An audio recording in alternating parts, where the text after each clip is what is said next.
Shri K T Kunhikannan, ഈ ചരിത്രം പറയുന്നതിന്റെ ഉദ്ദേശം കോൺഗ്രസിനെ ആ വഴിക്ക് നിങ്ങൾ കൂട്ടിക്കെട്ടാൻ വേണ്ടിയാണെന്നറിയാം. പക്ഷേ ഇവിടെ എൻ്റെ ചോദ്യം മറ്റൊന്നുമല്ല, AK ബാലൻ പറഞ്ഞതിനെ CPM അംഗീകരിക്കുന്നുണ്ടോ ഇല്ലയോ എന്നതാണ്. കേരളത്തിൽ UDF അധികാരത്തിൽ വന്നാൽ ജമാഅത്തെ ഇസ്ലാമി ആഭ്യന്തരം കൈകാര്യം ചെയ്യുമെന്ന അദ്ദേഹത്തിന്റെ പ്രസ്താവന, അങ്ങനെ വന്നാൽ മാറാടുകൾ ആവർത്തിക്കുമെന്ന അദ്ദേഹത്തിന്റെ പ്രസ്താവന, അത് നിങ്ങൾ അംഗീകരിക്കുന്നുണ്ടോ ഇല്ലയോ?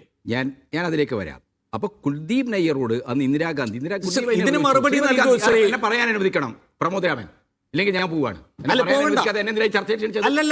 അല്ല, അങ്ങനെ ഒരു നിലപാട് എടുക്കല്ലേ ശ്രീ കെ ടി കുഞ്ഞിക്കണ്ണൻ? എനിക്ക് പറയാനുള്ളത് ചോദ്യത്തിന് മറുപടി ഇല്ലല്ല, ചോദ്യത്തിന് മറുപടി ആകണമെന്നേ ഉള്ളൂ. സംസാരിച്ച് പോകാൻ അവസരം കൊടുക്കില്ല. ഇല്ലല്ല, ചോദ്യത്തിന് മറുപടി ആകണമെന്ന് മാത്രമേ ഉള്ളൂ. താങ്കൾക്ക് സംസാരിക്കാം. മറുപടി പറയൂ. ഞാൻ മറുപടി പറയാതെ പോവില്ല.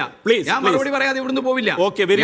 Very good. അന്ന് കുൽദീപ് നയ്യറോട് ശ്രീമതി കുൽദീപ് നയ്യർ ഈ ചോദ്യം ഉന്നയിച്ചു. ഒരു തിയോക്രാറ്റിക്കായ ഒരു രാഷ്ട്രത്തെ ലക്ഷ്യം വെച്ച് പ്രവർത്തിക്കുന്ന ഒരു സംഘടനയുടെ ആത്മീയ പരിവേഷമുള്ള നേതാവ് മാത്രമാണ് ഈ ഭിന്ദ്രവാല. ഇദ്ദേഹത്തിന് സാമൂഹ്യമായ ഒരു പ്രസക്തിയുമില്ല എന്ന് കുൽദീപ് നയ്യറെ പോലുള്ള ഒരാൾ ഇന്ദിരാഗാന്ധിയെ ഓർമ്മപ്പെടുത്തിയപ്പോൾ ഇന്ദിരാഗാന്ധി പറഞ്ഞ എന്താണ്? അദ്ദേഹം സ്വാത്വികനായ ഒരു സന്യാസി മാത്രമാണ്, അതിലപ്പുറത്തും ഒരു തീവ്രവാദവും അദ്ദേഹത്തിനില്ല. അതിൻ്റെ വില എന്തായിരുന്നു എന്ന് നമുക്ക് എല്ലാവർക്കും അറിയാം.